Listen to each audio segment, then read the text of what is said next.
I'm making sure this is all set up. It'll just take me a minute. I was all prepared beforehand.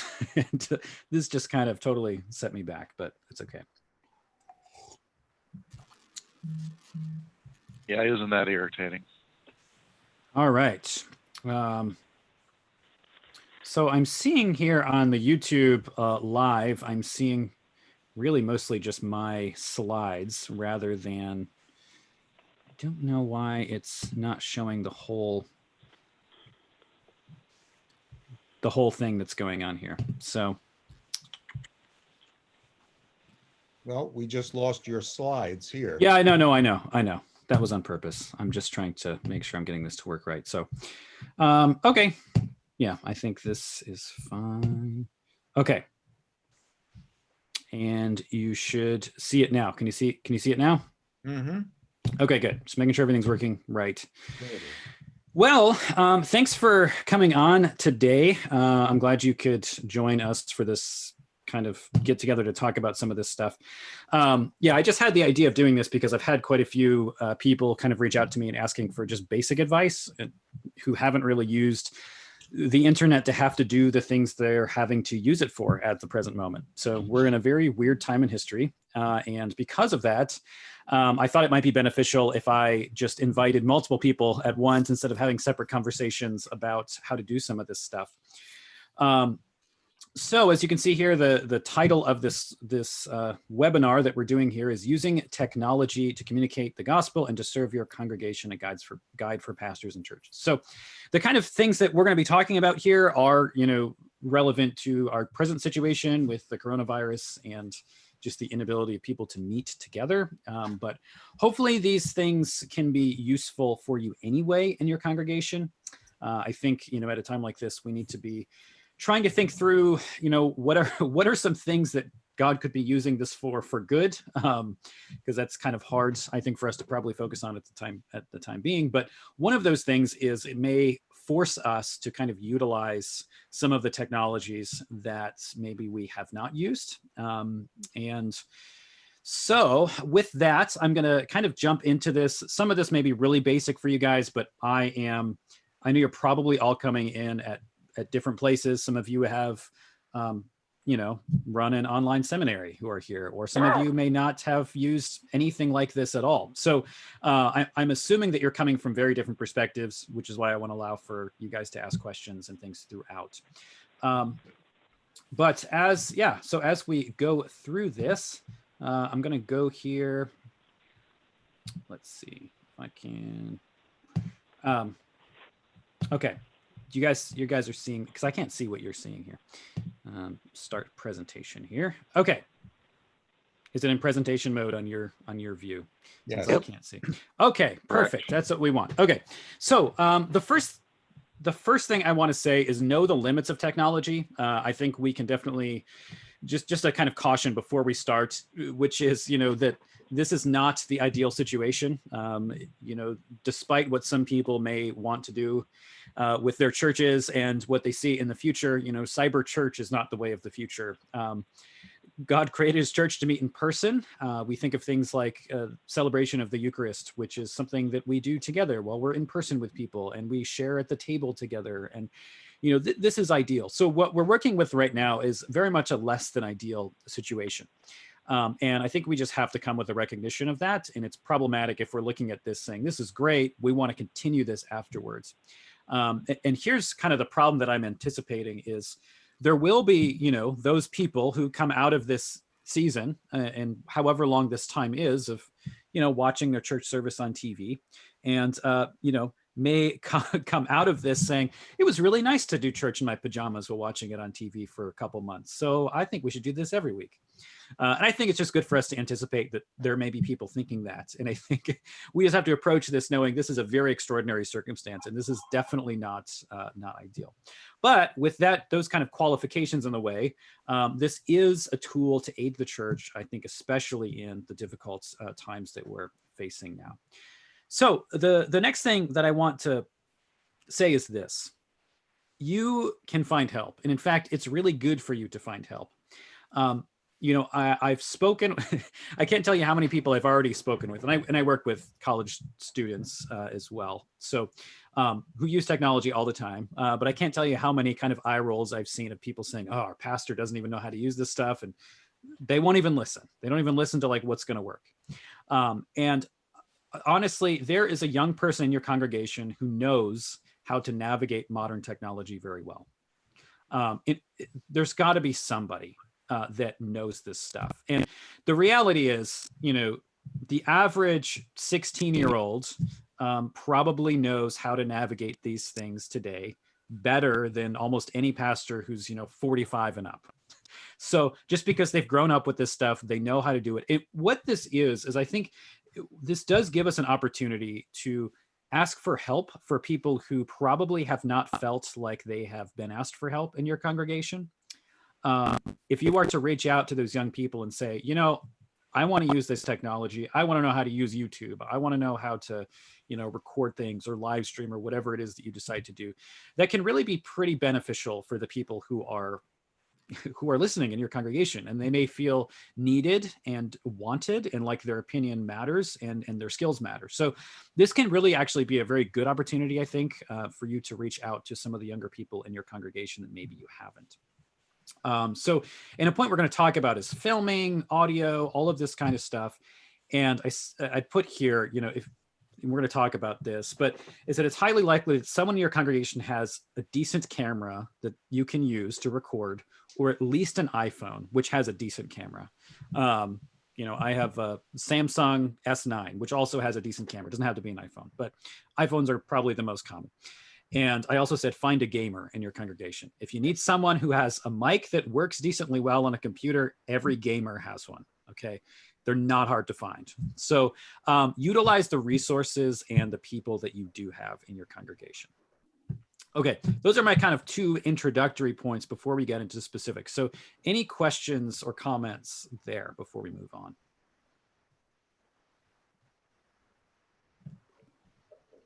All right. That's good. I'm going to give you, here are 3 resources that you can use, and there are many others, and you can take or leave any of these as well, but just some of the resources that people are using at this time to do kind of video meetings or services. The first is Zoom, which is what we're using to record this call. By the way, how many of you have quite a few of you used Zoom in the past or no?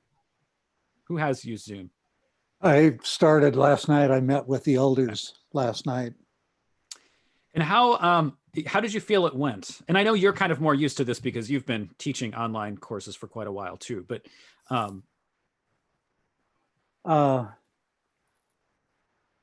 I make a lot of assumptions about being able to use it, and they don't have those assumptions. Yeah. And therefore you have to walk them through step by step. Yeah, that's definitely the case. And it's been really interesting now working with college students, because we're doing our Bible studies online, which is my wife is doing right now in the other room with some of the girls at the college. And it's amazing how different it is, because when you do this with college students, if they never used Zoom before, like they're comfortable.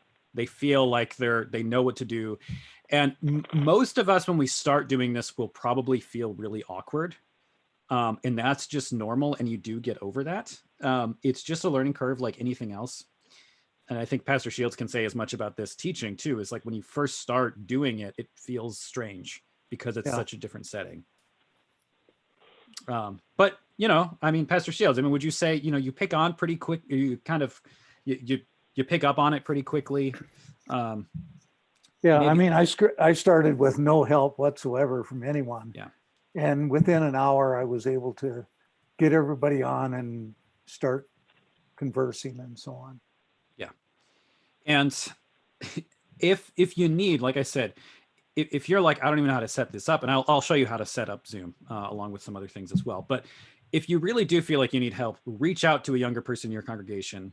There's somebody or a family member or somebody who can help you with this. And even invite them, say, hey, do you want to come on the Zoom call that we have for our elders meeting tonight, and just kind of be there to help everyone troubleshoot as they do this the first time. It's probably not a bad idea to ask someone. That's a good idea. A young person in our congregation is 55, so.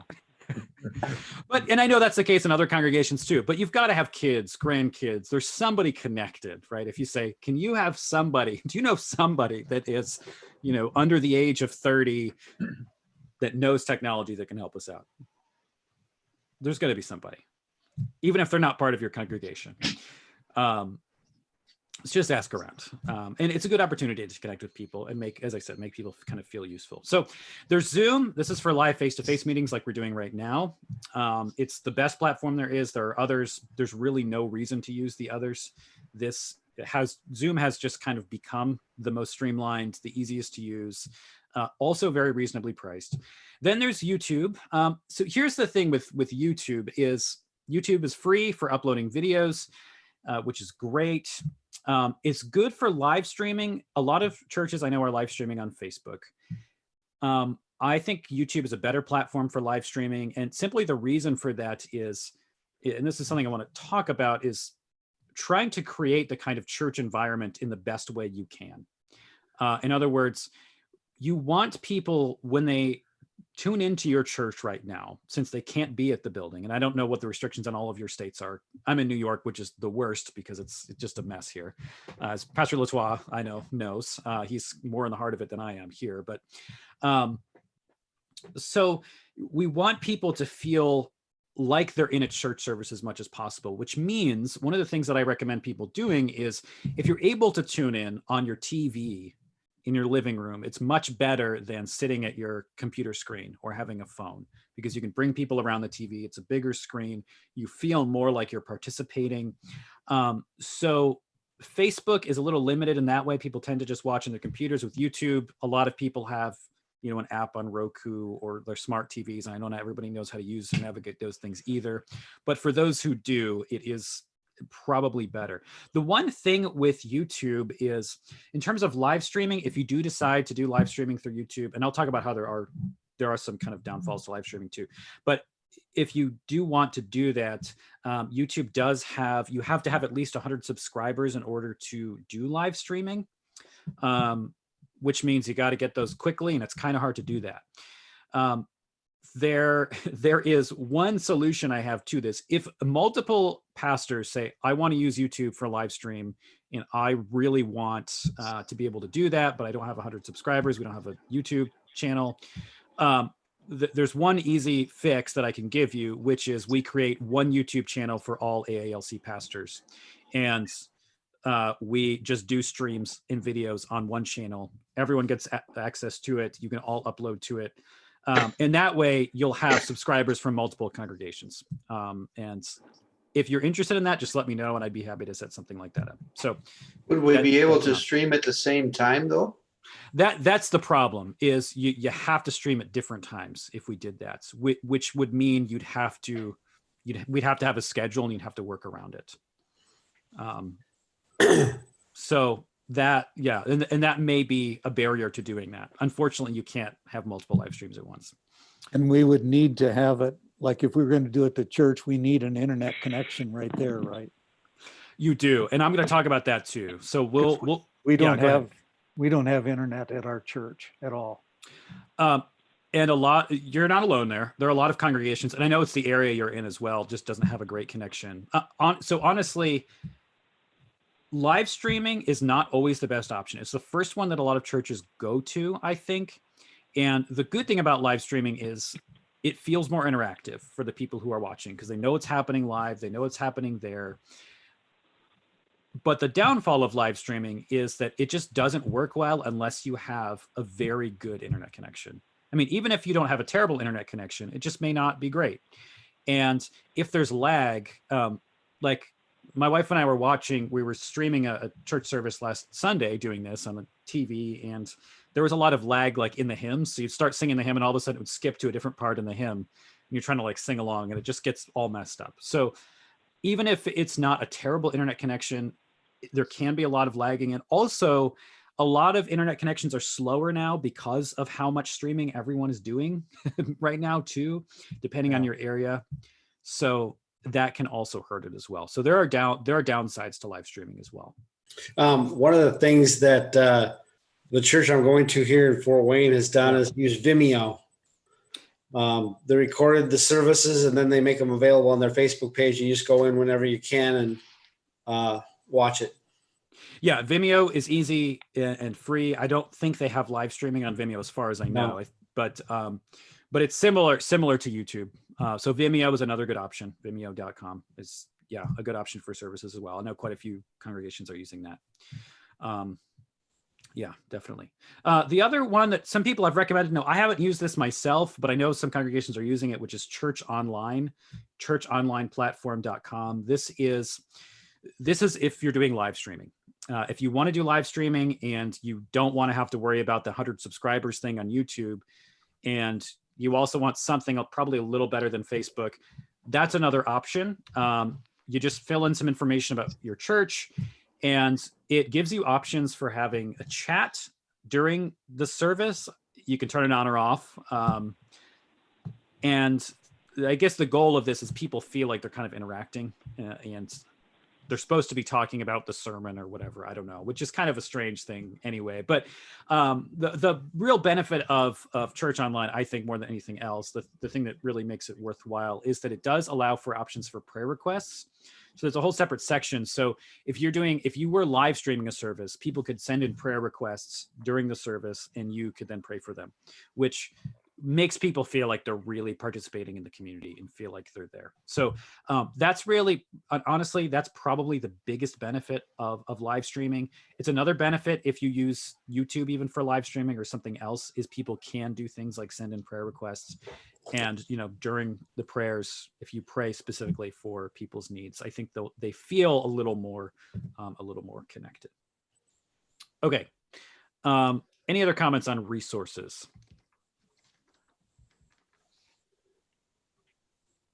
Okay, with that, we're going to move on. I have some basic tips that I want to go through, just in terms of if you do decide to do services, whatever ways you want to do it.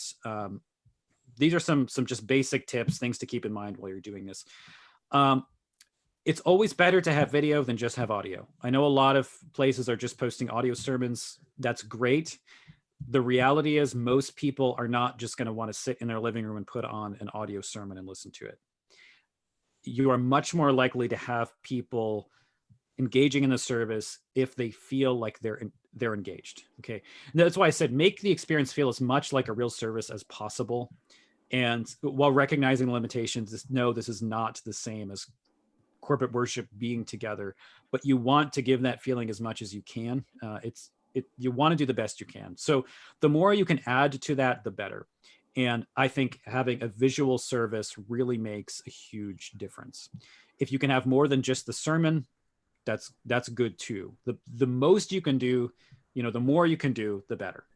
Of course, not everybody's able to do that, and I think that's okay. We all have limitations and have to talk about what some of those things are.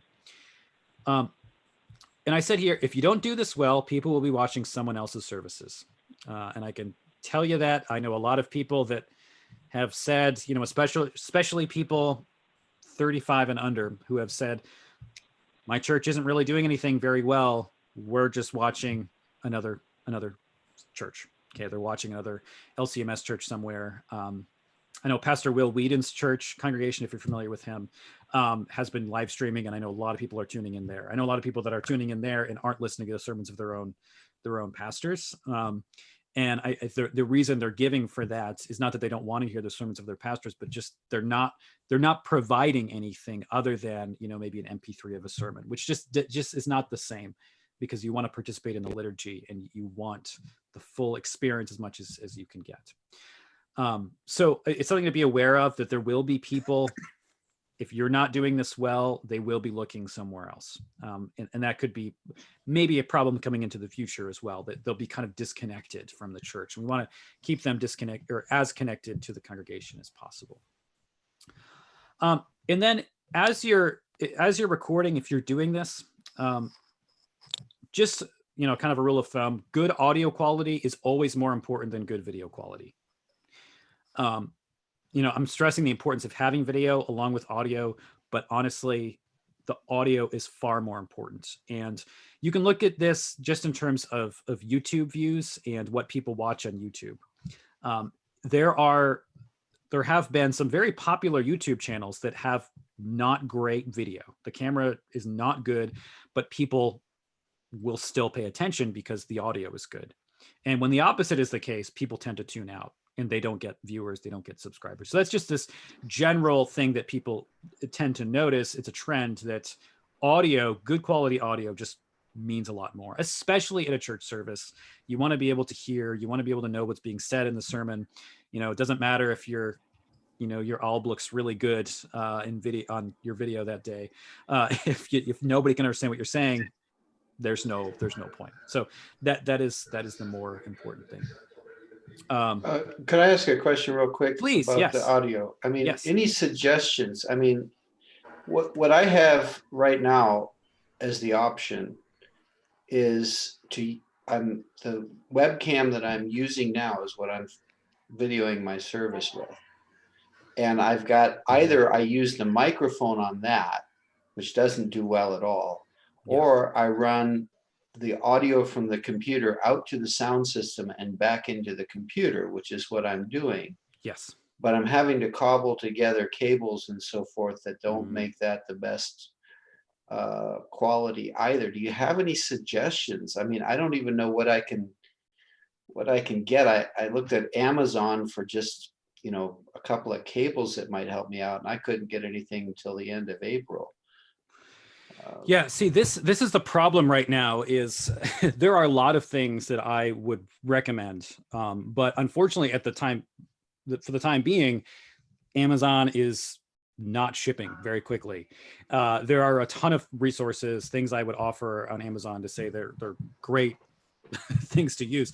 I'm using right here, this is my blue Yeti mic, and I have a list of some things that I recommend. This is like the best podcasting mic you can get. If you're doing devotions or something sitting at a desk, it's the best thing you can get for a reasonable price. But the problem is it's just hard to get anything. Now, what I would recommend is you can get, go ahead. What did you call it?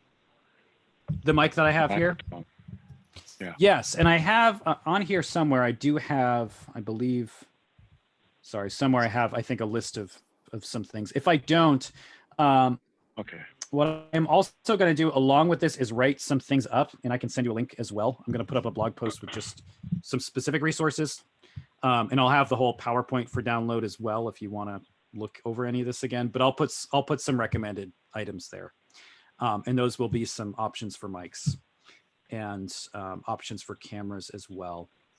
There are, you can get mics that will hook on to an iPhone. It's like an external mic or a camera that will have pretty decent sound quality. The iPhone itself actually has a pretty decent sound quality. If I record audio on my own smartphone, it's actually pretty good quality. There are mics you can plug in to your laptop as well. But unfortunately, since I can't really recommend ordering anything specific at this point, because I don't know what will even get there on time, I think probably the best option is to use the resources you have in speaking to people in your congregation.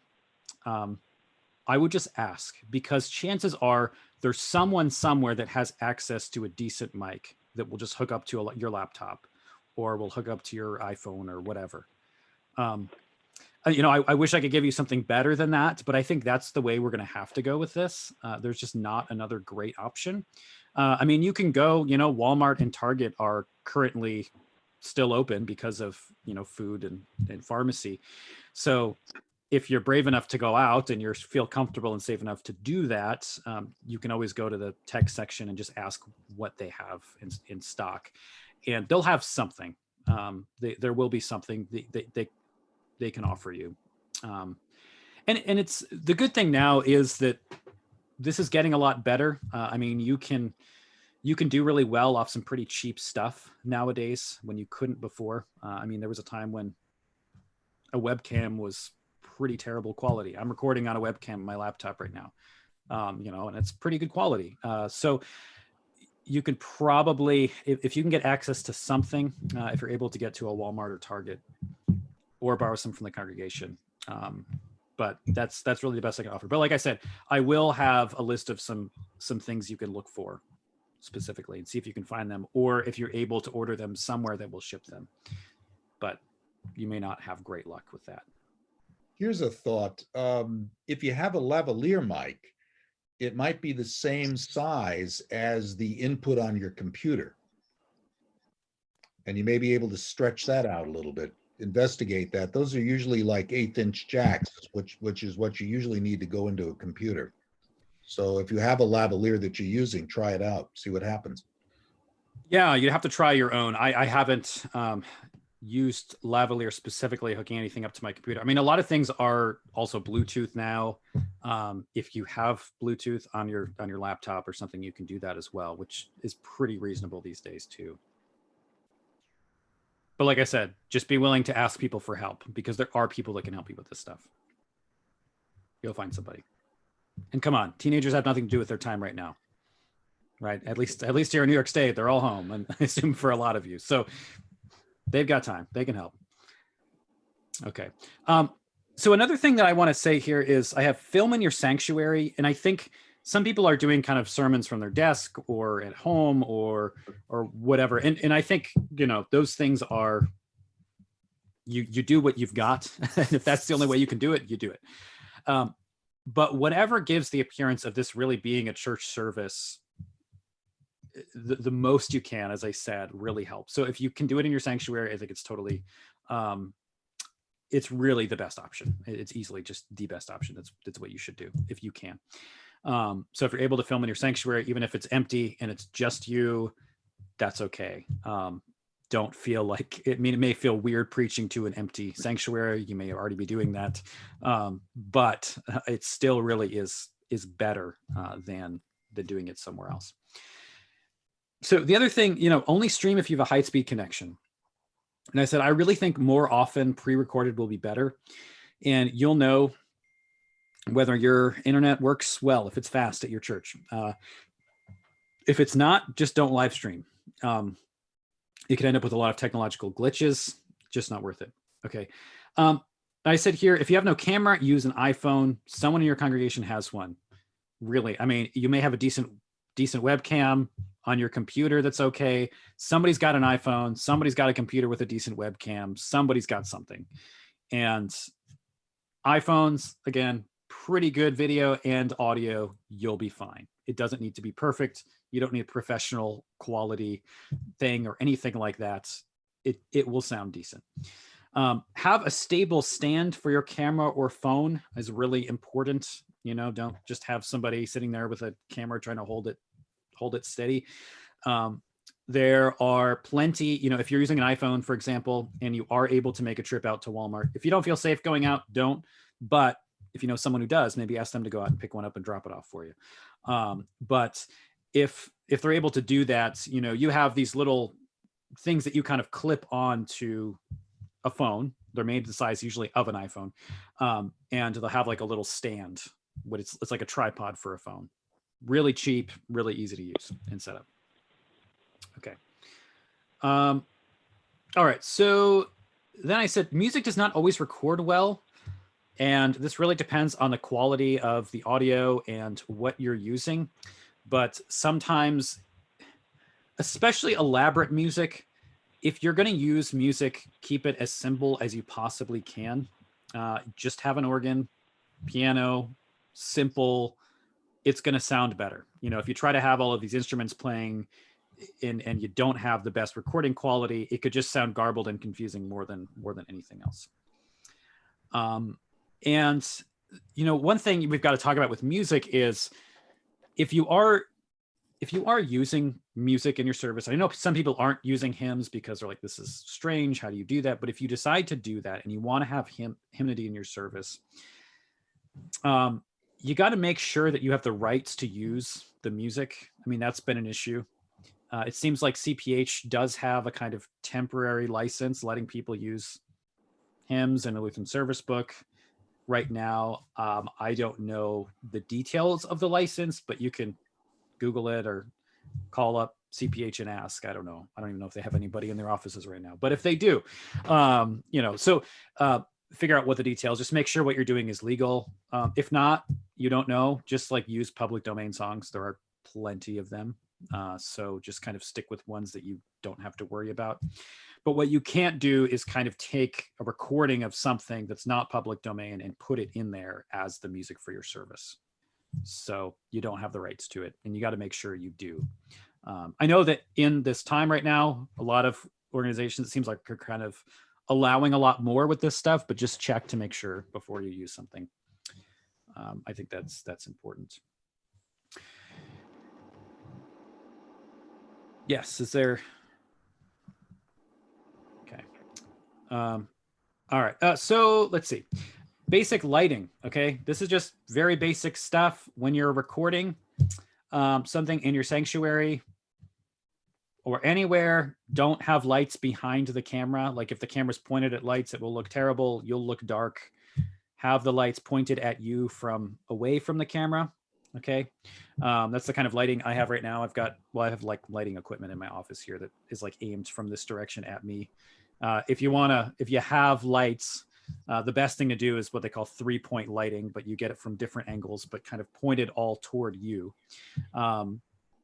One light toward you tends to cast a lot of shadows, and multiple lights kind of take those away. So it doesn't have to be perfect, but just make sure that your lighting is not terrible, that you don't look like a, ominous black figure with just a bunch of bright lights behind you, because I've seen some people do that, and it's an easy thing to do. Just make sure which lights you're using and test out different lights as you record too. This is really something that I can't, urge you to do enough, is just test things, try different ways of recording, try different devices, try your laptop, try the audio on your phone, try, aiming lights this way or the camera this way to see the lights. You just try all sorts of different stuff. Don't just go up there first thing without testing anything. If you're doing live streaming, test your live streaming quite a bit before you start to do it. You can have technological issues. As we saw, even coming here, I had some issues getting in with Zoom for this meeting. So that just happens. It's part of technology. There are going to be issues, but okay. Test everything beforehand and then ask for feedback. Just be really open and willing to listen to people for feedback about what worked, what didn't work, and try things. Like, everyone's starting something new right now. Well, almost everyone. But if you haven't had a lot of experience doing this, which most of us haven't been in a situation like this, there are going to be things that can go better. Just be asking people. Ask people in your congregation, ask your church council, your elders, whoever. Just get some advice, get feedback, and work with that feedback. Just knowing that, like, this is an experience we're all trying to figure out. We're going to grow through all of this as we try to figure things out together. Okay. And then some more tips here for online services. If you're going to do a full liturgical service or you're going to do hymns, make sure you have the words somewhere. Okay. Don't just have the service. You want to make it as accessible as possible. Now, there are different ways to do this. I saw somebody sent me a tweet of their congregation where they set something up where they had a video on one side and the words of the liturgy and the bulletin on the other side. And I don't know what they use to do that, but not everyone's going to be able to do that. If you really know a lot about video editing and can spend a lot of time, you can edit a whole service together and put music and add words in there. And that's something that I'm going to be doing for the congregation here, but probably most people don't have the time or abilities to do something like that. So probably the easiest thing to do is, if you're doing the service, just make sure that people have access. And that means I put a site, scribd.com. You can upload PDFs there, give people access, and email a link. For people that don't really use computers, print out the bulletins and send them in the mail so they get them. Drop it off their doorstep so they have a paper printed bulletin that week with all of the words. Yes, Pastor Latois. What about this? What about what you're doing right now? We could theoretically shrink the screen of the broadcast and put the words this way on a PowerPoint presentation. That's a possibility. You figured out how to do this, obviously. Yeah, sure. You could do that. Yeah, if you wanted to do there are probably there's other software you can use to do that too. But if you wanted to use something like Zoom, again, you'd have to pay for the pro account, which is like $15 a month. Mhm. You may only be using it for 2 months. Let's hope it's not that long, right? Okay. So it's really not, it's worth it. If you wanted to do that, you can record everything on Zoom, and you could have someone sit at the computer and they could share the screen, go through the words, just like you'd have somebody maybe during a church service if you project things. And then, when you're preaching or you're doing the scripture readings or whatever else, they can get rid of that. As you saw that I did earlier at the beginning, you can stop the share of the PowerPoint and then start it again. So yeah, that's definitely a way to go. You can absolutely do that. You just have to make sure you have someone who knows the basics of how to do that as well. Something I'll also do, and I'll take your question in just a minute. So something also, what was I going to say? Actually, I'll take your question now, and then I'll go back to that. So Dean, go ahead. Sorry, I was muted. I really didn't have a question as much as we were asking about putting like the printed liturgy on the screen. I know that Pastor Jamie Strickler does that with some particular piece of software that he uses, and if anybody wanted to inquire on that, I could either find out from Jamie or you could reach out to him and he can tell you. If you're putting a recorded video on Facebook, you can post it along with other objects such as JPEG pictures, and that's what Jamie did. As far as I can tell, now I haven't explored the new interface for Facebook Live, but as far as I can tell, you cannot do that with a live stream on Facebook. But I may be wrong on that. I haven't figured out if you can. So yeah, there may be a way to do that. I'm not sure. I don't know of that, but I also have not used Facebook live stream that much. YouTube is what I usually use. So there may be something like that. I'm not exactly sure. And what I was going to say before, I will post also. I'm gonna write up a blog post. It may not be done tonight, maybe done tomorrow, but that's going to have resources. And one of those is going to be, I'm going to put some links to YouTube videos that are just basic instructional videos to use this stuff too. So if you're like, I know nothing about computers, I don't know how to use any of this software, I'm going to give you some easy videos. You just click, they'll walk you through everything very, very step by step as you do this as well. So yeah, I think, a lot of people who use their smartphones all the time, they can pull out their smartphone. If you have a PDF, you have the service there, and they can just follow along with what's going on their TV if they put it on. But I think anytime we do something like that, you have to be aware of the people who don't have that, of course. And, maybe it is, I don't know what the situation with mail is or anything right now. I haven't mailed anything out since this stuff has started, but even if you want to, like I said, drive around and drop off printed copies at people's houses or have someone else do that. I don't know. You don't have to see them. You could just drop it on the porch and go. I don't know, but just explore creative ways. Those are just some options of ways to do that. But if there is a way to do that for your Facebook Live or some other program, I'm not sure, but if there is, then you can do that as well. Okay. All right. Yeah. So I also, when we're talking about music, as I mentioned, if you do have recordings of music, because this is the thing, the music is going to be the hard part of this. And well, the hardest part is we're going to talk about communion because you can't really do that virtually. But of the things you can do, the most difficult one is going to be music. And there are a lot of ways that can go really badly. One is you've got a bunch of people there, or however many people you'll have together at a church, or I don't know, have them all separated different parts of the sanctuary trying to sing, and you could live stream it. It could just sound really bad and nobody can sing along. You can't tell what's even going on. That's one thing. Another is if you're live streaming and the music skips around or there's any lag, it will mess up and people won't be able to sing.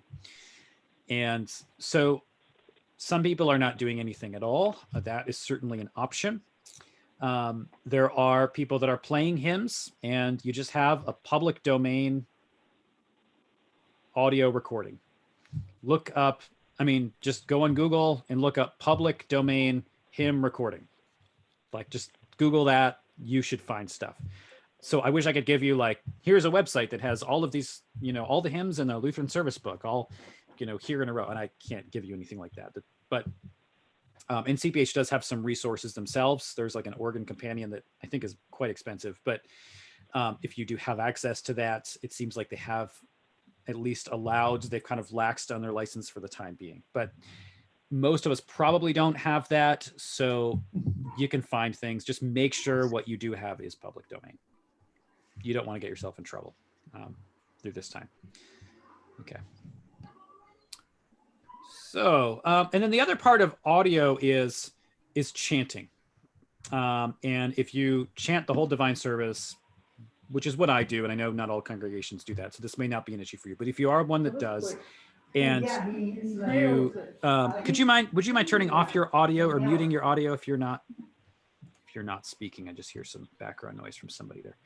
So, if you are chanting the service and you want people to do the other part, just make sure you have somebody else with you that is singing the other part so you can have people sing along, because people feel awkward singing them. I mean, it's awkward enough to stand in your living room with your family and sing like you're in a church service when you're the only ones there. It's really awkward if there's no one else leading in the music. So it helps to just have someone, a cantor, just somebody singing the other parts of the liturgy. Okay, while you're doing it. And it's good to have someone else doing it. Don't just have the pastor do both parts, because that can just be kind of confusing. So I think that's the best way to handle it. So, and the final kind of tip I have here about online services is just don't worry about this being perfect. You really only need a few things to make this work decently well. Clear audio.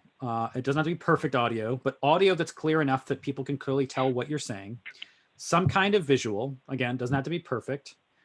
Words that people can follow along with, and a biblical sermon. Make sure your sermon is good. So that's pretty much it with this. So I'm going to talk a little bit about some other things related. But now that I know this is like a ton of information that I'm covering very quickly. So any questions or comments here on what I've gone over? There may be one other source for music. I've come across on YouTube a lot of Lutheran services and hymns in those services, like higher things, some of the LCMS conferences and so forth. There are videos of music that are out there, and quite good ones too. There are. Yeah, YouTube is a good place to go. And a lot of people on YouTube would be very happy to let you use what they've recorded. Honestly, like they'd be very happy that someone was using it. So just make sure you look into what it is beforehand and make sure that they're allowing people to use it. Oftentimes they are. I mean, unless if it's CPH, it's their YouTube channel, they probably have a copyright. But again, they're loosening up their copyrights for the time being, so probably then would also be fine. But that is a good place to look too, definitely. Looks like Pastor Stores posted hymnary.org. Ooh, okay. Is the source. Capital HYMNARY.org. Thank you, Pastor Stores. Yeah, I've seen that site before. But I appreciate that. I think, yeah, I know they have both audio files as well as sheet music. Is that correct? From what I remember. Yeah.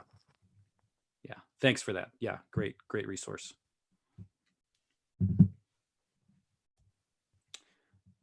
All right. If there are no other questions there, I'll move on to the next thing here. Items to purchase. If you are going to spend any money, and we want to make this as like easy as possible, especially because it's hard to get anything these days. If you're going to spend any money, here are the few things you may want to do.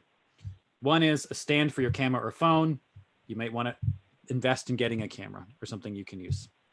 A subscription to Zoom Pro. There's no reason to need anything beyond that.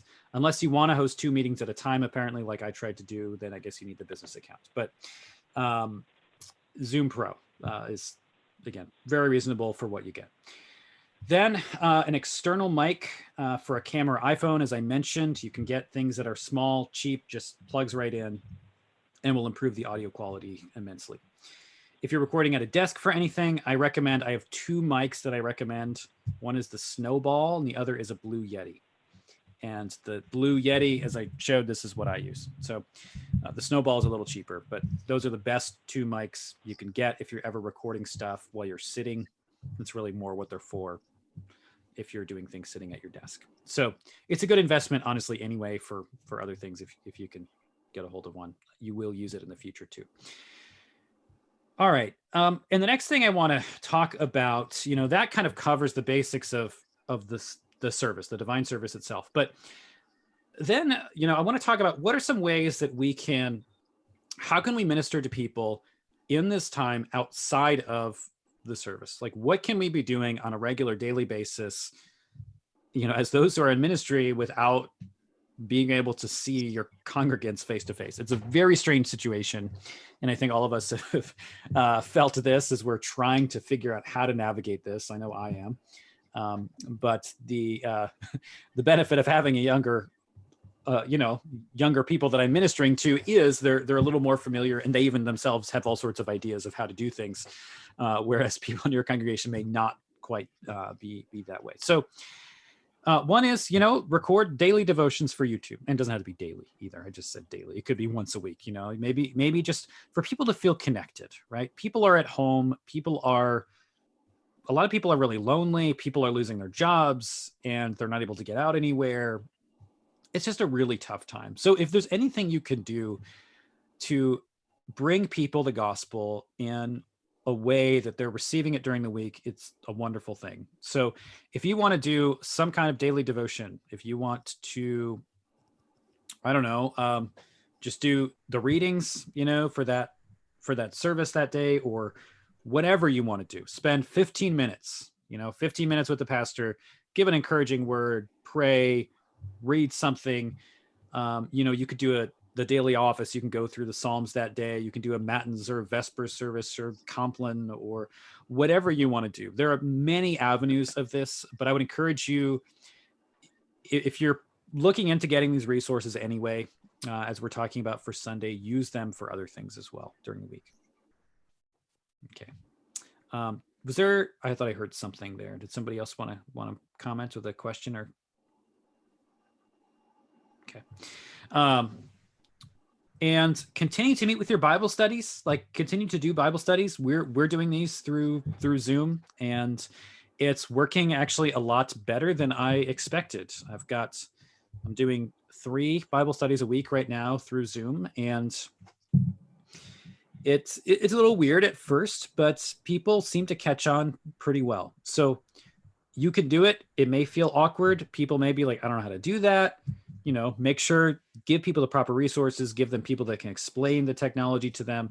But once you've gotten used to it, it's really very straightforward and simple. You basically get a link, you click on it, and you make sure that you've got some kind of mic and some kind of visual, and you're good. So continue your Bible studies. You can have prayer meetings through Zoom. And, this doesn't have to be just the things you're already doing. I think you have to think beyond just, well, we're going to take the things we're already doing and then just kind of move them online, which is good. But think about the extra opportunities that this brings, because it does. And it brings different opportunities. People are in a different stage. People are looking for things in a way that they're not usually.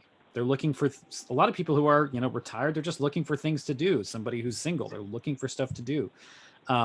Honestly, people are looking for something to just distract them from all of the crazy stuff going on in the world right now. So you may find people reaching out and wanting to do things that you wouldn't think they normally would. I've seen people who are tuning into church services who never go to church right now because they've seen someone post it on Facebook. Oh, my church is doing this service right now. Somebody says, oh, okay, I'm going to watch that because I'm just sitting here. It's a Sunday morning and I'm alone. And I feel kind of depressed because of everything that's happening right now. So they watch a church service, so this could bring these extra ministry opportunities. So I would encourage you to just think through what some of those things might be.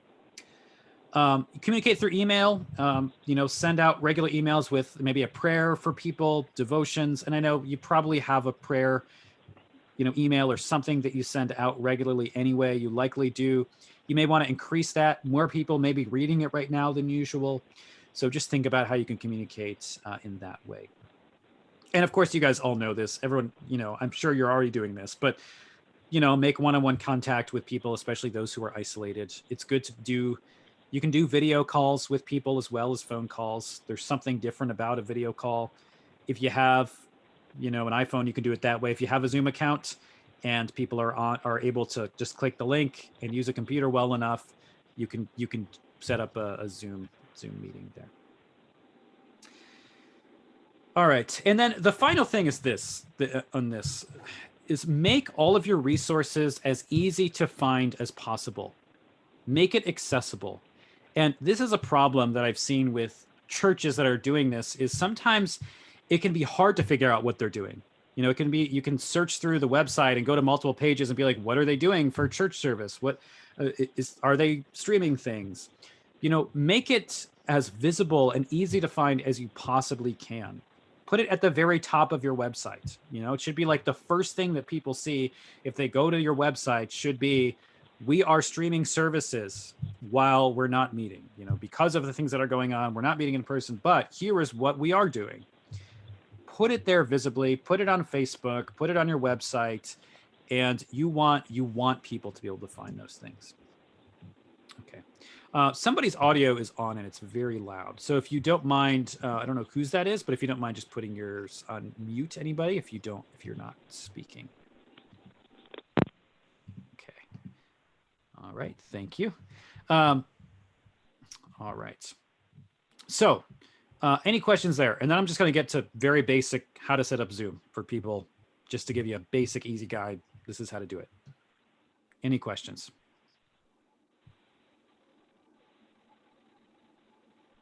Okay.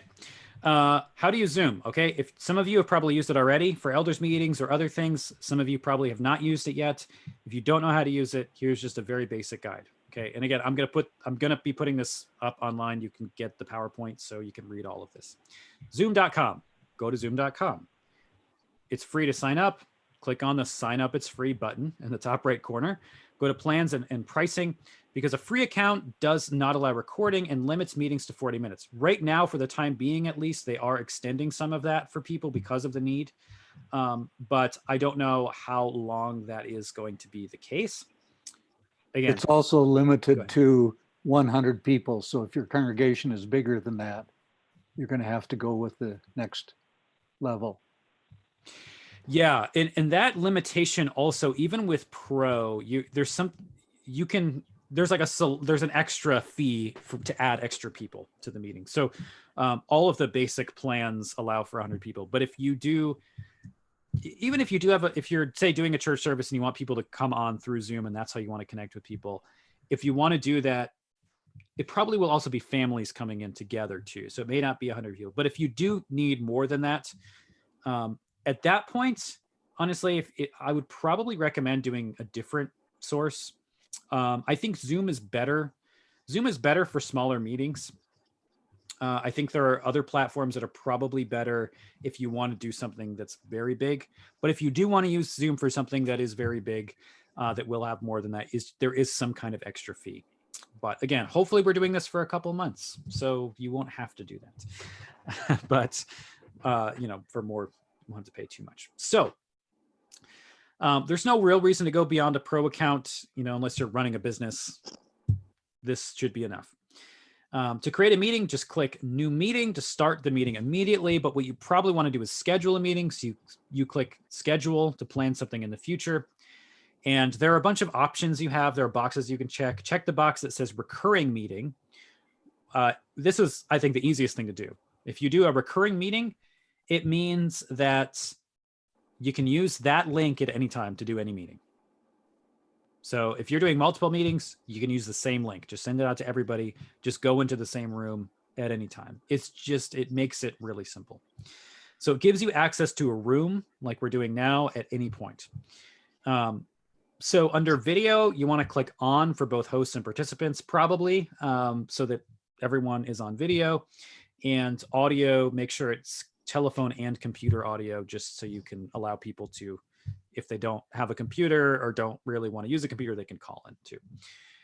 So, and then there's also some advanced options. And the reason why these advanced options are useful is this particular one, which is enable join before host. Okay. So this is if you want to have a meeting that other people can join without you there as the one who created the meeting, make sure to do that. So people can come on and talk to each other whenever they want, which may be something that you want to do. So if you want to, set up a place where people can come and pray together in this room, and you want to have a Zoom room that's open 24/7, anyone can come on anytime and pray with somebody. You can do that. Okay. You may want to uncheck the require meeting password. I assume you probably don't need password. Maybe for whatever reason you want to have a password, but I don't think it's probably necessary. Unless you're doing some top secret meeting that people will be trying to sneak into. But I highly doubt that there will be a huge need of random people to, come to your elders meeting on Zoom. Okay, so and if they want to, maybe you should let them. I don't know. So let's see. If you want to share the meeting, okay, you go to meetings on the top of the program and select upcoming and then click copy invitation. Now that copy invitation button, what that does is it gives all sorts of information about the meeting, and you just paste it, right click, paste, or control V in an email, text, whatever. It gives a link to the meeting. It gives a phone number to call in as well. So it puts all the information right there, and then you can just send it out. So it's a pretty streamlined process. Okay. Any questions about Zoom?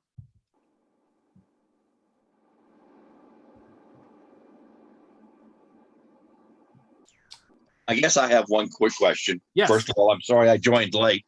Oh, you're fine. But one of my concerns is I actually joined the meeting 5 minutes early, but because I didn't see a link, it just said we're waiting for the host to get there. And I waited for 30 or 40 minutes until I saw the email that came in. Sorry about that. Behind that. And that brings up a point, and I don't know if you've already addressed it. If you have, I apologize. I have 90-year-old ladies who don't even have a flip phone. Yep. And they wouldn't know what a Zoom, they don't know what a computer is. And so you almost have to at least be able to dial in a simple way where you don't get left out there wondering if somebody's going to join the meeting, or if a meeting, they cannot dial the phone and have what happened to them, what happened to me. Yes. Okay. That was So the end of it for those guys. Yeah. So I think that's the benefit of just having one room that is open all the time, and not waiting for the host, is that if they just get the phone number, which there are plenty of people in our congregations, in all of our congregations, that don't know how to do anything on a computer, and they'll call in. So it's the benefit of using just one room. And if you do that for all of your meetings, it's one phone number, you write it down for them somewhere, and they'll be good to go, and you shouldn't have any issues. Yeah, that's what I would recommend doing. So that raises another question. Go ahead. If somebody calls in, I would assume they would call in mostly to listen. Say if they were listening to a service, how can they mute their phone, or is there a mute for their phone or anything like that, like we're using here on the computer? Yeah, I mean, most phones have a mute function. Honestly, there usually isn't. Computers usually have more feedback than phones do, really. If you listen to a conference call, it's usually not as much feedback as you have when you have people on a computer meeting that don't have their things muted. So it's usually not that much of an issue. And people do talk. There are people who called in here. People do. You can call in and communicate as well. It doesn't necessarily mean that you're just calling in to listen, especially if you're doing if you have a church council meeting or something that's meeting that way. Yeah. So, usually most phones have even the most basic phone should have a mute button. Isn't it the case though that you have to pay extra for Zoom to have the call in option? I have it on mine. And it's, the $15 a month plan. So I don't know if it's available on the free option or not. Yeah. Another reason it's just worthwhile to pay the little amount of money for it. Yeah, but it may not be available on the free option.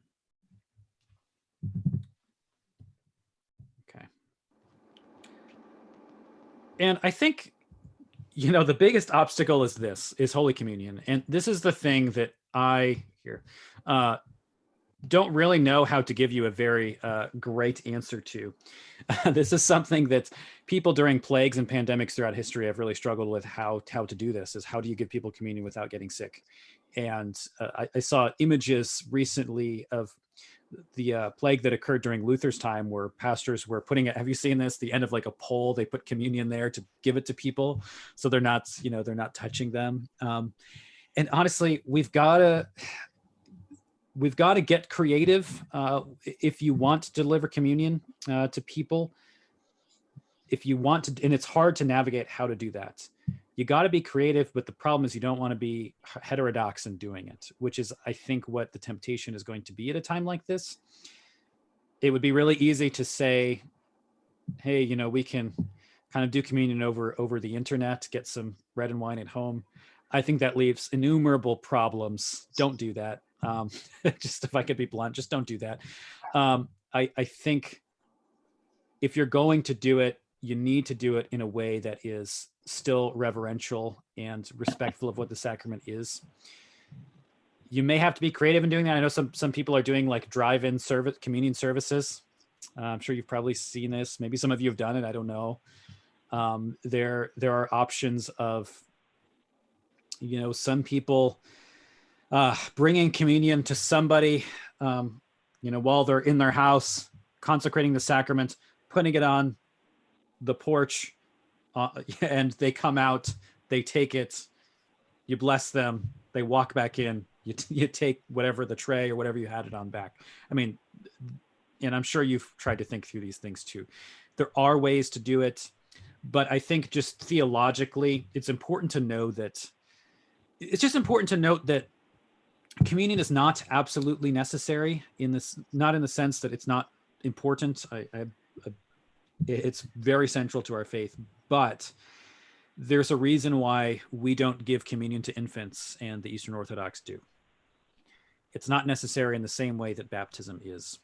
And if there is a time without Holy Communion, it's very difficult, but it doesn't mean that Christ is not with us. And I think communicating that to people is really, really important.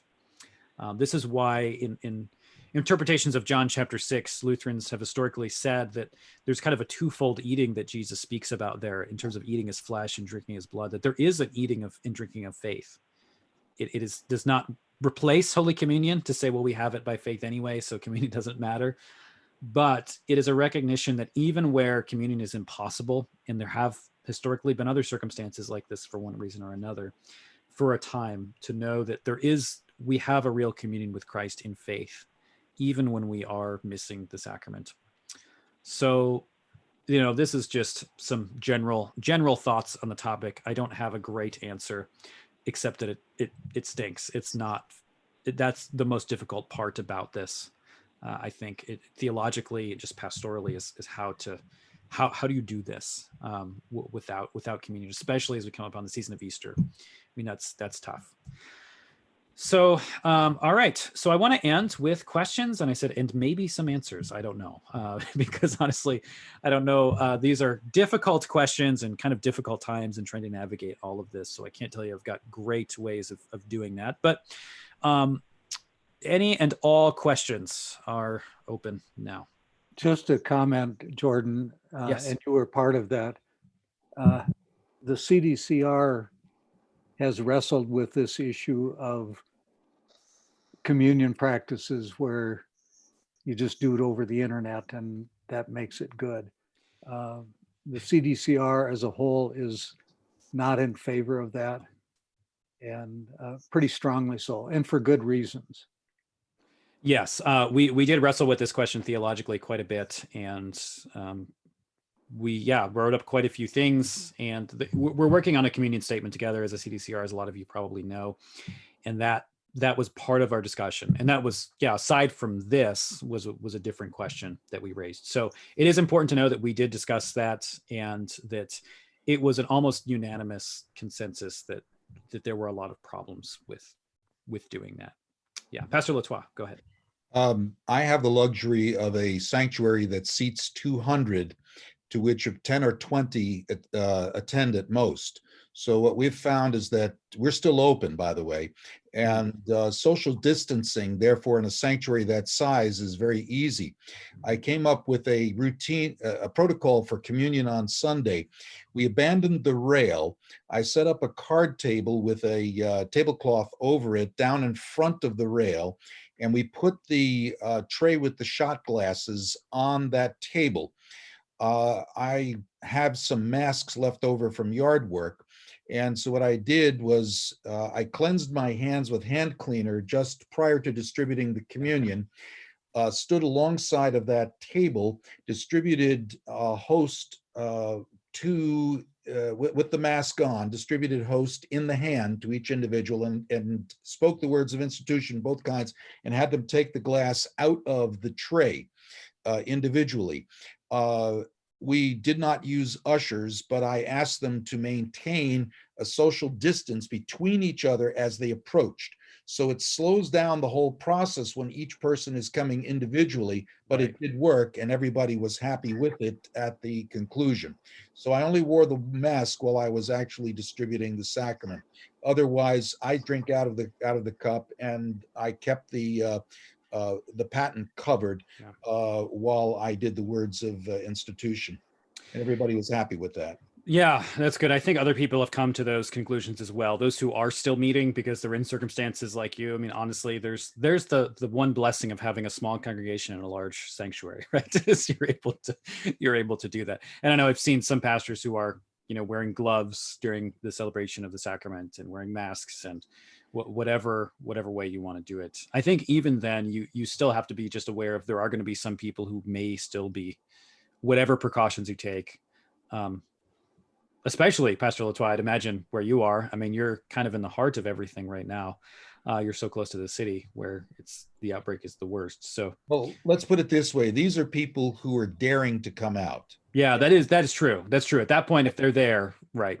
I held a Bible study Tuesday night in the sanctuary rather than where we normally meet. So again, people could spread out. And at the end of it, I was begged especially by the people who go to AA meetings, can you have another Bible study this week? So we're doing it Friday night. Yeah. Yeah. I think we have to recognize the different circumstances that we're all in, depending on your congregation, where you live, what the state regulations are right now with meetings. And it's just lots of stuff to consider. Well, New York State has not forbidden churches to meet. It's, right. Yeah. They're recommending against it, so we're doing it simply because, I don't have a lot of people with internet connections at home and that kind of thing. So we're making the option available. Yeah. I don't have a lot of answers, and I'm not going to propose this as any type of answers, but more of speaking out loud. Some of the concerns that we're running into. My concern has always been with the shot glasses is that they're less sanitary than a noble metal cup. Silver is a antimicrobial. It's actually before antibiotics. People used to take silver colloid or something like that. It was like a drink of silver, and so glass goblets, how well washed, are always only as sanitary as the last person who touched them. If that's the altar gill, if that's the last person who got the cup out of the tray and touched the cup next to it and stuff. And I'm a little concerned this is pretty virulent stuff in terms of not necessarily in terms of the death risk, although it's there. It transmits fairly quickly. Matter of fact, most of the transmission is not so much with the mask in terms of like people coughing on, but just if I touch the top of a hard table, the person who touches the table next picks it up, and that could be hours later, which is the whole wash your hands type of thing. And so those are just concerns that I roll around with as I'm dealing with some of the questions. I also have members, Ray, that would say, whether I live today or die tomorrow, I live in Christ, I die in Christ, let's just have communion. I mean, you have that, and that's a good attitude. I've even preached it, I think, in the last couple of weeks. But Yeah. but we also want to try to be responsible in those things. And I don't have a lot of. I mean, this is we may have to just wash through this for a couple of weeks, at least 14 days. I don't know how long it's been in your neighborhood, Ray. Has it made it up to Long Island yet? Oh, yeah. Yeah. By the way, I might just speak pastorally here. If Yeah. any of you in your congregations have anybody who comes down with this thing, Yeah. there is a protocol. A Hasidic doctor from Orange County, New York. He's got 35,000 people in his community. He estimates 60% or about 20,000 already have the virus. Right. He is using a protocol where so far he has treated 500 people and only one has wound up in the hospital, but you have to get it early. You can look him up on the internet if you want to. He's on YouTube. His name is Dr. Vladimir Zelenko, Zelenko. He's got a very interesting story behind him too. He should be dead from cancer right now, but he's come up with this protocol. Washington knows about it. Even the Israeli government is interested in this protocol. It uses three basically over-the-counter medicines: malaria, hydroxy, Right. chloroquine that you've heard about, Yep. zinc supplements, and azithromycin. And so if you want to look this up, and perhaps if you have parishioners that come down with this thing, especially in the initial stages before it gets to the lung problem, he's treated 500 people now and only one has had to go to the hospital. And yet our hospitals are overflowing with people on ventilators. Right. So this seems to be the key, to get it early, right? So just pastorally speaking, that's information. Zelenko. Yeah. The difficulty is that we're not doctors. Yeah, I know that's a thing. Like I don't want to give people health information, and I don't know. You know, I think that may be so, but they can go to their doctor and ask to be treated according to Dr. Zelenko's protocols if the doctor is willing. This is the point. Okay. Yeah, I would continue to encourage people to talk to their doctors. And we're just now getting ready to start up here in Denver. Well, I say Denver, I'm in the mountains right now. But the Denver area is probably right, a couple of 4 or 5 days behind you guys in New York. It's not we picked up a lot of the ski area and everybody from New York who went skiing, and all the people came back home to Denver. And so we're on the chart now. So that's one of those things that it's just got to, I guess there are no good answers. yeah. My congregation has been very good in terms of using the state-of-the-art technologies where we can, Facebook, that type of thing. But I do still struggle with the 92-year-old lady at home. Yeah. That she doesn't even know how to answer her phone. Yeah, and that's the difficulty with all of this, is you're going to have such a divergent population in your congregation that people are at all different levels with this kind of I'm stuff. richly blessed that I've got a young, almost vicar. I'm trying to turn him into a vicar here real soon, who makes his living on the internet. Well, you're good to go YouTube then. channels and all that sort of stuff. So I'm getting supported in that regard, but it is still a struggle to try to, how do you use that to reach it? And again, none of these are answers. I'm just kind of spelling out talking out loud. Yeah. That we're wrestling with. My family is gathering, and I'm broadcasting that as a service as I find a means to do that. Muted. But even then, I wrestle with, do I have communion at that service when people are just looking at it on Facebook? Thought I Yes, had Scott, about go ahead. your individual cup situation. Maybe I don't know if you have the elder or the assistant or whatever doing the distribution of the blood. But why not have them hand a cup to the person as they're going by instead of them grabbing in? Yeah, those are the kind of things you have to think about. Exactly. I mean, I understand that. You have to kind of be aware that, one person touched the glass, 2 people touched the glass. The next time you have 4 or 5 people touching the glass, and glass is not sanitary. Yeah. Glass is one of the worst places to try to keep clean. But if you had the assistant take the cup, and he's wearing gloves and takes the the individual cup and hands it to the person taking communion, then they're not putting their hands in it. So that might be. Yeah, I think that's a great idea. I'm just saying, those are the things you have to think about. Right. Yeah, I don't want to get into giving, medical advice about any of this stuff in terms of sanitation and what's best. And that's a difficulty. It's like the whole world is trying to figure this out, and we're no experts on it, and none of the experts on it seem to agree on any of it either. So that's the situation. But what I really wanted to do is just give you guys at least some things to think about in terms of a space to just think about things related to the service and related to how to use technology. Yeah, we have another question. Go ahead. I'm Andrew's son. I was just wondering about Zoom, and when you record on Zoom, how does it output its recording? Like what format is it in, or what's the destination of the files, or? Does it record to the computer you're using, or does it record to the website? Yeah, there are options. So there is cloud storage. I don't know if there is for the free, but if you pay for it, yes, there's cloud storage, and you can also save it right locally on your computer. Okay, that's what so we could take the recording and edit it from there in a program. Yes. Yeah, absolutely. Yeah, or you can live stream it to YouTube. So you've got all those options.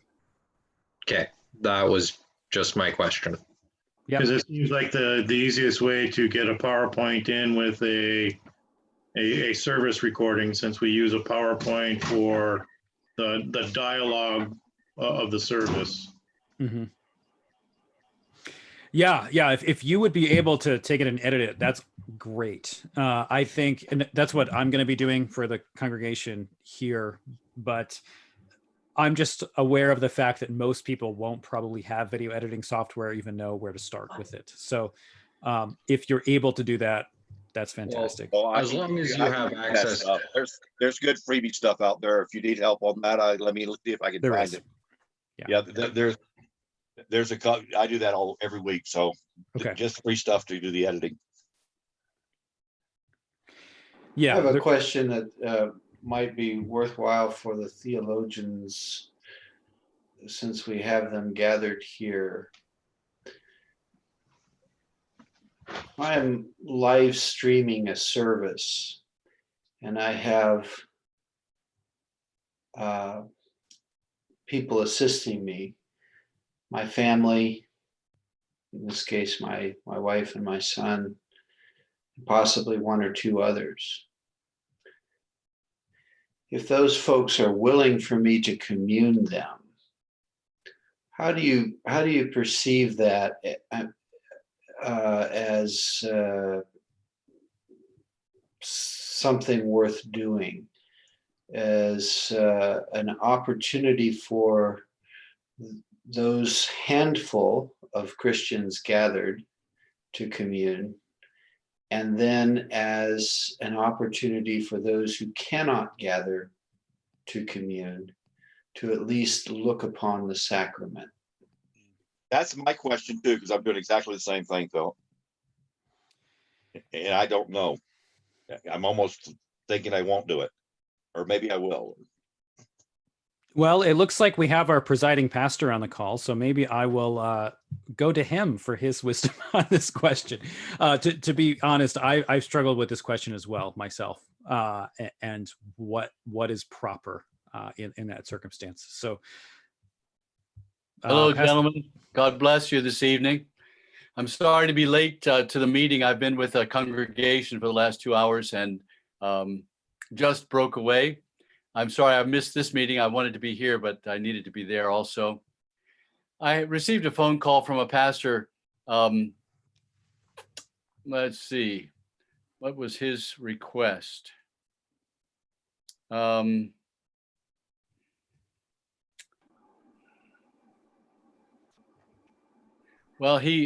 Philip, I know you, and I know that you wouldn't ever consider having people see a live stream video and consecrating online and telling them to go eat bread and wine from their kitchen.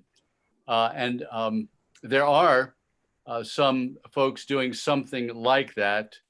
But I'm not going to get into that because that really is absolutely contrary to the very nature of the Word of God and what Christ has left for us in the sacrament, where he himself saw the faces of those who received. They heard the words from the Lord and received from the hand of the Lord. And now the representative of the Lord, the pastor, has that kind of intimate gathering. Based upon the old Jewish Havura meal, this fellowship of the saints now has that kind of an intimacy through the Lord's word and sacrament, one with another. And of course, that there's no way that that can be replicated in the repercussions of someone consecrating online for people he can't see and perhaps doesn't even know, who are so disjointed as to not know one another and located in various parts of the world. It's just a horrific possibility of what Christianity could become with that kind of thing. On the other hand, when a congregation cannot receive communion, I'm reminded of the saints of Abatine. What is that, dated around 304 thereabouts, when their bishop became an apostate, and the 40 or so Christians, men, women, and children, came into the city square and said, without the Eucharist, we cannot live. And they were martyred because they couldn't receive sacrament. So I think what you're raising is the right question. How do we, as shepherds of souls, provide for our people? Of course, if they receive the word of God and teaching and preaching, we know that the word is efficacious and does its work, both law and gospel. We also know that there's no in extremis, there's no emergency situation for Holy Communion, but because we prize it so dearly, we want our people to have it. So a pastor called me and he was asking me about some kind of a drive-through communion. I think that's what he was talking about. I don't remember exactly. He had a couple of different ideas. I discouraged most of that because we want people to be in gathered communities. In his community and across the world right now, across our world, we can only have gatherings of 10 people. So, okay, I suggested that in 15-minute intervals, that groups of 10 who would sign up either online or at the church office, well, groups of 9, pastor would be 10, would come into one room, and the pastor would provide for them confession and absolution, the Verba Christi, distribution of the sacrament, and a prayer and benediction. They would leave out one door, and he would go to the adjacent room where the next group had gathered. He could commune 10 people in 15 minutes, 40 people an hour, 80 people in 2 hours. Most of our congregations would be communed in 2 or 3 hours. He's actually doing that. And I'm anxious to see. He said he needed more time. He's given 15 minutes is going to 20 minutes. And he's communing every 20 minutes. What that does is it allows that intimate contact with the pastor, the sense of community. He is keeping them far enough away from each other. They're not gathering in an anteroom. But I think they are coming into the sanctuary. I think that's the way he's doing it. They have an adjacent room and then a sanctuary, and then they're leaving out of a different door, coming in one door, going out the other. So the other option, of course, is to find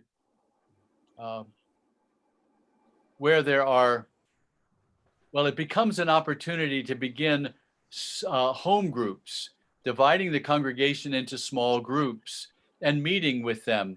One Tuesday night, one Thursday night, one Friday night, or one Monday, Tuesday, and Thursday, or what have you. And if they meet in a group of someone's home, you could visit with the 10 people who are studying scripture together. Of course, I would suggest that as pastor, you would train the leader who's going to be teaching, and then you could actually build home groups out of that. So you'd want to begin by the pastor being the leader for the various home groups, Tuesday, Wednesday, and Thursday night, or what have you. But you get the idea. Small groups of people coming together and the pastor communing them. Your original question, as usual, I'm circumloquacious. I've come almost all the way around the barn. And now the original question is there benefit to people witnessing others receiving the sacrament? I think that's a really difficult question. In Luther's day, there was the issue of the dry mass. There was a consecration, but nobody got to receive it. He spoke vehemently against that, as you remember.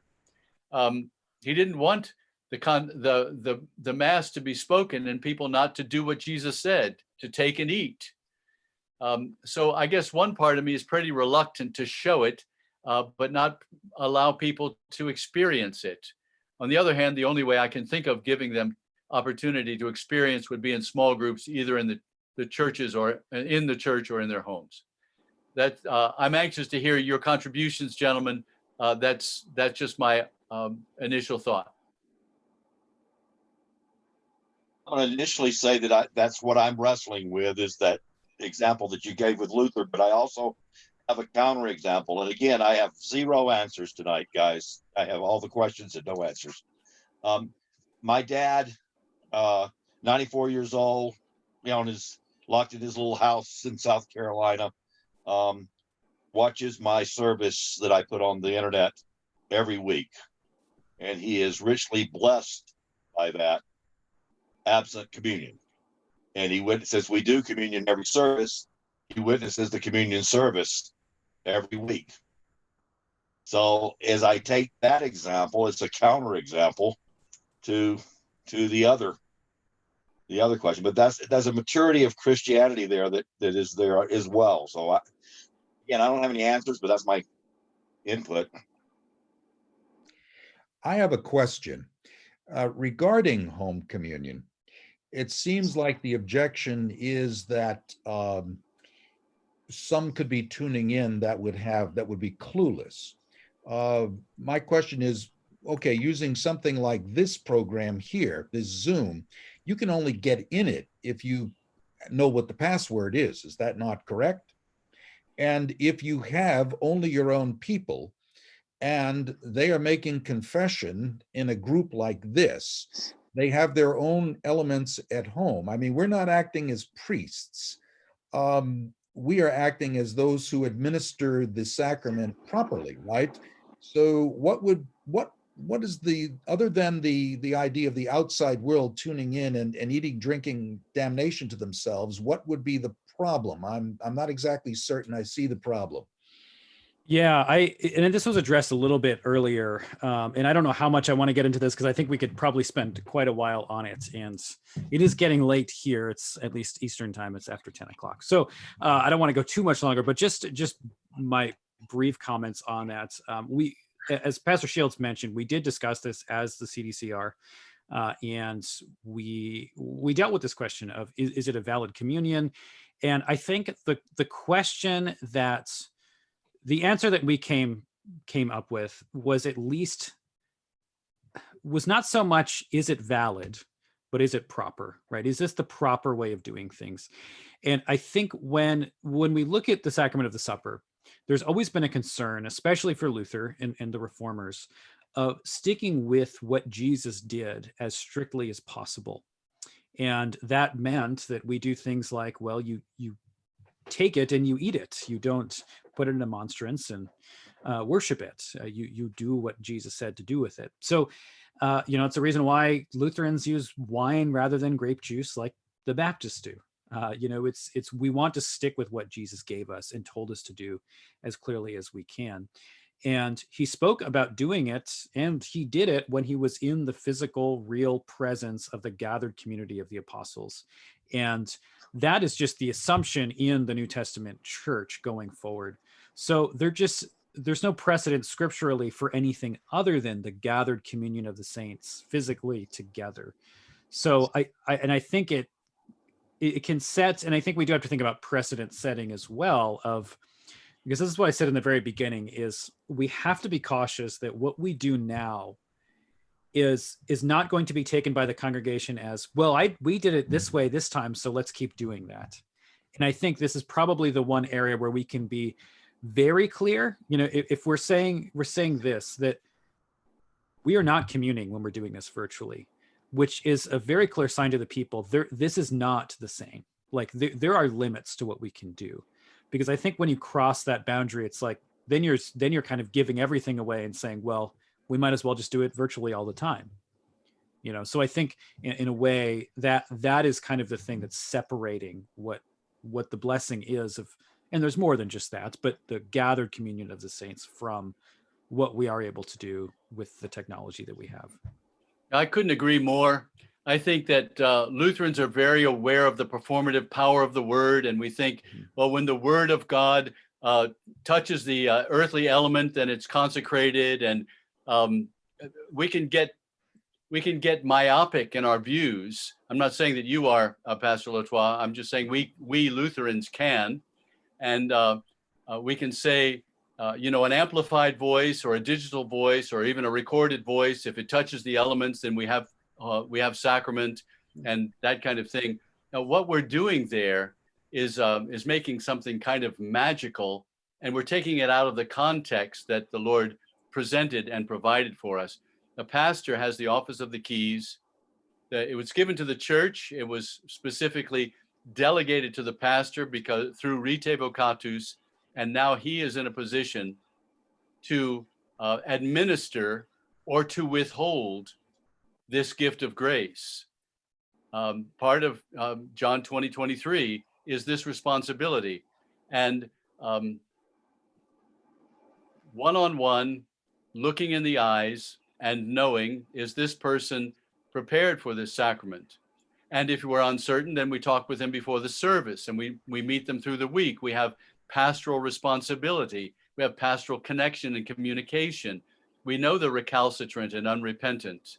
But all of that goes by the wayside. The intimacy, the communion of the saints themselves, the pastor's responsibility in the office of the keys as Seelsorger, all of that is left to the wind when someone is able to commune him or herself by going to get bread out of the kitchen and wine from the cupboard. I very much appreciate the difficulty that Pastor Autry has loving his father and knowing that his father is being fed with the word of God, but cannot receive sacrament. We need to find a faithful brother to administer periodic shut-in communion to dad, so that is cared for. But otherwise, as Pastor and Dr. Cooper have said, he is both pastor and doctor. That's how I refer to him. I'm sorry. He is right when he says this opens the door to a church we cannot yet imagine. And I guess that's my concern too. There's two things that are happening here. One is this is not a precedent in the environment of having a contagion out there. That existed from the beginning of the Lutheran Church. It has happened in waves every 50, 100 years for the last 500 years. And almost all of them are much worse than this one. So we have the example of the church in that environment over and over and over again. And what I see in the history, even when it's Luther trying to respond, what should you do? Should you run away from the death? His counsel there is there's a tension that I think belongs here.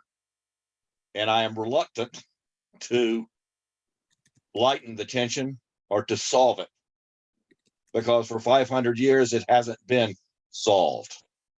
It has been a struggle for each and every pastor and a struggle for each and every parishioner as they try to be faithful. So that's my first thought. But what you're talking about, Jordan, is also very scary. We're entering into a digital world, and how we respond to this over the next couple of weeks has an enormous precedent-setting power that we may never be able to constrain. Everything that the nation is doing right now is setting precedents that we may be really sorry for down the road.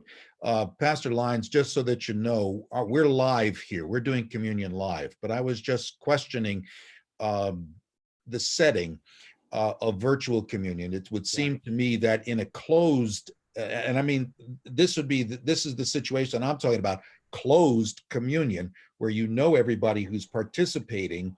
Can that be done at home? I can see definitely. I mean, I had to exclude a Mormon from our communion when I found out that this person was a Mormon. So these kinds of things have to be done. But we're talking about a traditional Lutheran closed communion setting, and that was my question. Yeah, I think, I understand that definitely. And that does, having a closed communion setting does deal with one of the issues that's involved, but it's not the only issue, I think, involved in this. Amen. So with that, it is getting late, and I do have to end. So I want to say, first of all, just thanks to everyone for being here. I hope that you found something useful in this discussion. As our presiding pastor is here, I would like to ask him to just pray for our church body as we all struggle with these questions. And I think, as has been said, that there just aren't good answers to a lot of the questions. And I think there are a lot more questions than answers at this point. And while we may be able to move forward in certain ways, there are other ways that we just move with uncertainty. So yeah, Pastor Lyons, if you would offer up a prayer on behalf of us and the AALC as we navigate these. Surely. The Lord be with you. And also with you. Also with you. Let us pray. Almighty God, our Heavenly Father, in your mercy, you've sent us the Good Shepherd, Jesus Christ, who cares for our souls, even to providing the atoning sacrifice that forgives our sins and sets us free for eternal life. The Good Shepherd who both protects us and provides for us. And now you've called us to be shepherds too. Under shepherds, but representatives of Jesus, to say his words, to teach his truth, and to care for his people. Lord, this is too weighty a task for us, that we would, as the writer of Hebrews says, be accountable before God for the souls in our keeping. We want desperately to nourish the people who look to us as shepherd and pastor. Help us, Lord. Pour out your Spirit upon us and help us. Give us new creativity. Give us health and strength. Enable us to care for the souls in our keeping. And give us wisdom, Lord, that we might indeed teach sound doctrine and refute heretical doctrine, and that we would put that doctrine into good practice so that we would have wisdom not only in what we teach, but how we teach it, not only in what we preach, but how we preach and administer the sacrament. In these days of coronavirus, we ask that you would open our eyes and our hearts to those who are ill and in need. We also ask that you would keep us and our families safe. We ask that you would bless our church body with continued growth in faithful service and in faith toward you. Thank you for these men of faith, O God.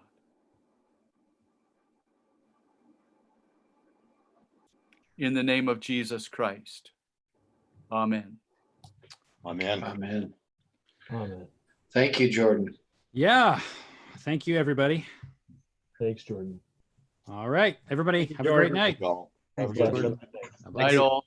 Good night.